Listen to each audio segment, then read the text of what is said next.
Oi, gente. Bom dia, boa tarde, boa noite para todos vocês. Espero que estejam bem na medida do possível. Hoje a gente vai falar sobre o fim da Segunda Guerra Mundial. Lembrando que na semana passada a gente falou sobre a ascensão do fascismo e nazismo. E aqui a gente vai falar sobre o fim da Segunda Guerra. Lembrando que eu vou trazer esse aspecto da história pela geografia, né? Então eu não vou me aprofundar na história da Segunda Guerra Mundial, porque isso vai ficar com história geral para vocês. Eu vou trazer alguns aspectos da Segunda Guerra Mundial para a gente entender, de fato, a economia atual, né, a cultura atual. Então, esse é o meu objetivo aqui, tá bom? Porque, querendo ou não, a Segunda Guerra Mundial foi um marco no século XX, tá? Então, eu trouxe essa imagem icônica para vocês de quando os soviéticos chegaram em Berlim, né? E o Stalin pediu para um soviético tirar a foto, né? Demonstrando o poder soviético, né? E acho muito interessante essa foto, tá? Incrível. Então, vamos começar. O começo de uma grande guerra. Hitler contestou a ordem mundial definida após a Primeira Guerra e formou junto com a Itália e Japão uma nova aliança militar, o Eixo. Então, a Alemanha, juntamente com a Itália e o Japão, formaram um bloco chamado de países do Eixo, ok? Todos em regimes totalitários. Tanto a Alemanha quanto a Itália e o Japão viviam em regimes praticamente totalitários. De acordo com a concepção geológica de Hitler, a Alemanha necessitava de um espaço vital para a promoção de seu desenvolvimento econômico. Com isso, justificava a retomada dos territórios perdidos após a Primeira Guerra e a expansão, sem limites da área de influência alemã.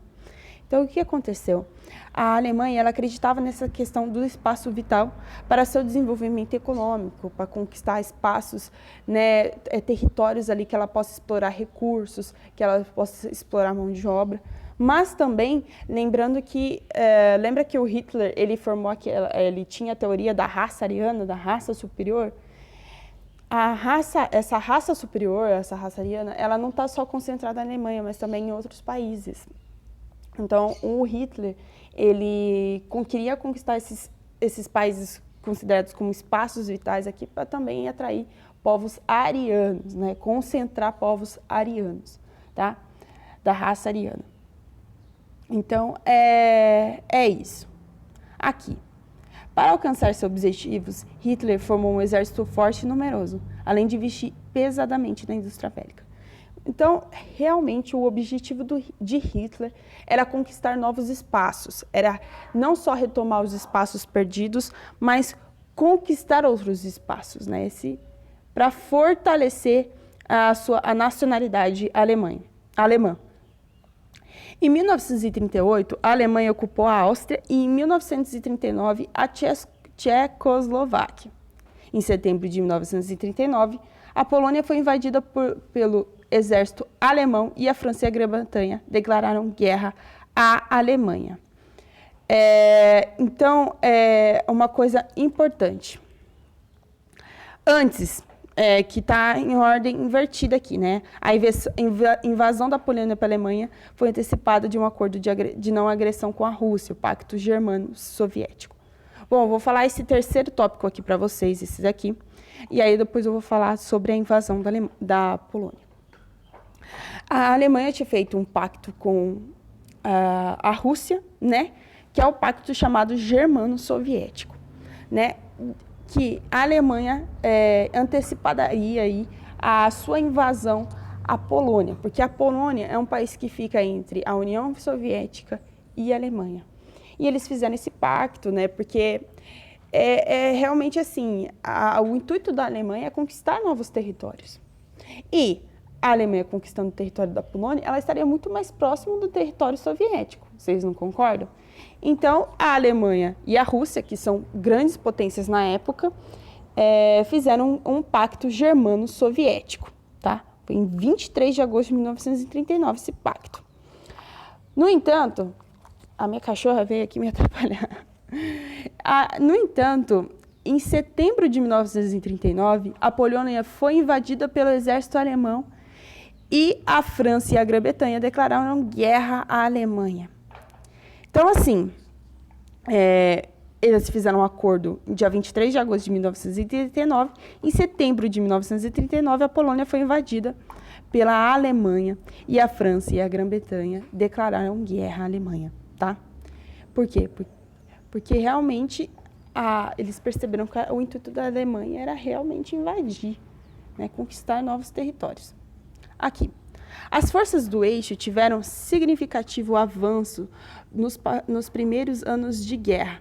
A Itália invadiu a Albânia e a Somália, e o Japão invadiu a Malásia, Singapura, as Filipinas e outras regiões dominadas pelo Império Colonial dos Aliados. A guerra também se estendeu à China e ao norte da África, ganhando uma dimensão geográfica nunca vista em conflitos anteriores. No final de 1941, os Estados Unidos e a União Soviética entraram na guerra ao lado das tropas aliadas. Então, eu vou explicar o porquê, né, da entrada dos Estados Unidos e da União Soviética.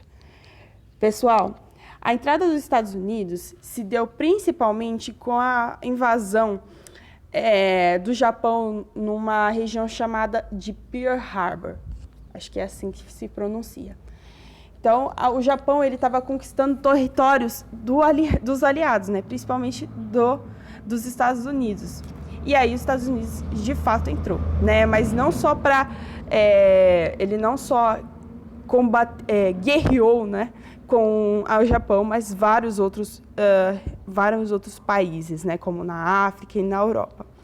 A União Soviética, né, entrou na guerra pelas tropas dos aliados, né, então a gente está falando desse bloco aqui, porque a Alemanha começou a invadir o espaço soviético. Então, lembra que a gente tinha falado sobre o pacto, né, germano-soviético? Então, a Alemanha quebrou esse pacto e começou a invadir o território soviético. Então, a gente está falando aqui sobre esse bloco dos países aliados. Então, Inglaterra, França, Estados Unidos e Rússia contra Alemanha, Itália e Japão. Então, a gente está vendo aqui, a Alemanha é um país muito forte, realmente ela se fortaleceu, assim, né, no período da Segunda Guerra. A Itália também, o Japão. Mas a gente tem aqui duas grandes potências, que é os Estados Unidos e a União Soviética. Então, a gente está vendo aqui a imagem icônica também, né, que representa muito a Segunda Guerra Mundial, que é o Stalin, né, que é o ditador soviético, né? O presidente Roosevelt, dos Estados Unidos, Roosevelt, e o Churchill, primeiro-ministro da Inglaterra, né? Da Inglaterra. Então, eles se aliaram, né? Se juntaram ali em 1943 em busca de acabar com a Alemanha. Então, esses são os três aí amiguinhos. Mentira, eles não eram nada amiguinhos, tá? Eles eram sempre desconfiados. Lembrando que quando a Alemanha e a Rússia fizeram um pacto germano-soviético, a Rússia estava com o pé atrás, a Alemanha estava com o pé atrás. Sempre tem esse pé atrás, né? É aquela amizade falsa. A participação dos Estados Unidos e União Soviética no conflito mostrou-se decisiva para a derrota dos países do eixo, que nos últimos anos de guerra tiveram de recuar e abandonar boa parte dos territórios invadidos no início do conflito. Em 1943, a Itália assinou um acordo de paz com as tropas aliadas. Então, assim, era fato, né? Estados Unidos e União Soviética são blocos extremamente fortes, né? E eles derrotariam, de fato, os países do eixo, mas não foram só eles, tá? Todos os países do eixo colaboraram com o fim da Segunda Guerra Mundial, com o fim dos blocos dos países aliados. Então, em 1943, a Itália assinou um acordo de paz com as tropas aliadas, né? Saiu. E em maio de 1945, quando o exército soviético invadiu Berlim, a Alemanha se rendeu. Né? Antes do exército soviético invadir Berlim, a gente tem que lembrar que teve a Batalha do Stalingrado. Né? Então, a Alemanha estava tentando invadir a União Soviética e os soviéticos criaram uma estratégia, não sei se vocês se lembram dessa estratégia na escola, que realmente foi uma batalha muito sangrenta, tá? Foi uma batalha horrível, né? Não que as outras não tenham sido, né? Mas é uma batalha que morreu muita gente. Que ela foi o seguinte, né? A Alemanha foi tentando invadir a União Soviética, né? E os soviéticos sabiam lidar com o frio, né? E além disso, o que ele fazia? Enquanto a Alemanha estava invadindo o território soviético, os soviéticos foram destruindo todas as comunidades, todas as casas, qualquer coisinha que os alemães pudessem utilizar para descansar nos momentos da guerra, né? Ou pudesse pegar recursos. Então, eles mataram todos os recursos, destruíram todos os recursos que os alemães podiam ter no território soviético. E aí chegou uma vez o inverno, né? E os russos eram mais bem adaptados ao inverno russo, né? Os russos não, os soviéticos eram bem mais adaptados ao território soviético, né? Aquele frio da Rússia desgraçado.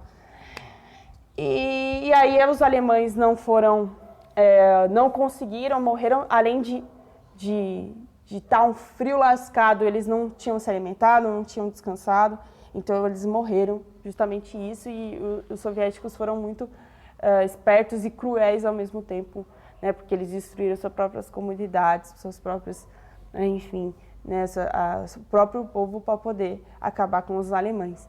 Então foi uma batalha bastante sangrenta. Tá? Tem outras batalhas bastante sangrentas também, bastante tristes, que é, por exemplo, a briga, né, ocidental entre o Japão e os Estados Unidos, né? Mas, enfim, a gente está aqui para só explicar o básico. Então, quando os soviéticos entraram e invadiram Berlim, né, a Alemanha se rendeu. E aí eu trouxe essa matéria aqui, da época, né? Acredito que seja da época, pelo menos eu vi várias fotos, que falava sobre o Hitler morto, né? O Hitler, ele se matou, né? Ele não quis se render, ele se matou ao saber que os soviéticos tinham invadido Berlim, tá? Então eu queria mostrar também essa imagem para vocês, eu queria que vocês pausassem, refletissem sobre essa imagem, né? Sobre as consequências da guerra, né? Sobre o povo que vivia ali, as pessoas que moravam ali, as consequências mesmo. Então, trouxe essa imagem para vocês, para vocês refletirem mesmo. Aqui. Apesar do Japão ainda resistir, sua rendição seria inevitável, pois a marinha japonesa já tinha sido praticamente destruída.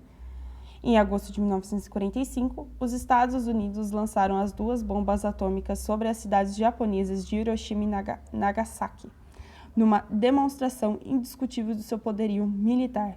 Esse fato assinalou o fim da Segunda Guerra Mundial.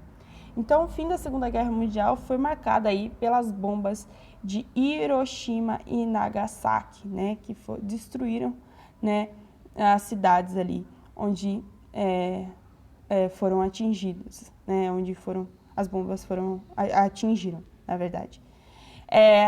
Lembrando que o Japão, ele já estava, né, ele não ia se render, né, de fato, assim, tão fácil, mas já estava praticamente destruído, mas os Estados Unidos queriam mostrar o seu poderio militar, né, enfim, com essas bombas.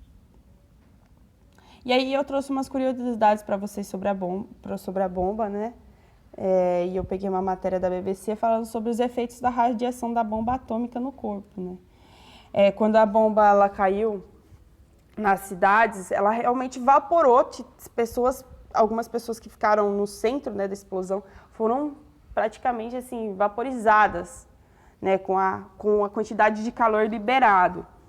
Mas a bomba ela não só alcança o centro de onde ela atinge, né, ela alcança várias outras proporções territoriais, muitas outras proporções territoriais por conta da radioatividade mesmo, né? Então, os efeitos da radiação da bomba atômica no corpo, né? Consequências recorrentes de médio e longo prazo. Então, aqui, né, a perda de cabelo, cataratas, câncer de tireoide, câncer de mama, câncer de pulmão, leucemia. Então, assim, muitas pessoas, né, que foram atingidas pela radioatividade da bomba, tiveram essas consequências, né, em sua saúde, enfim, em seu corpo.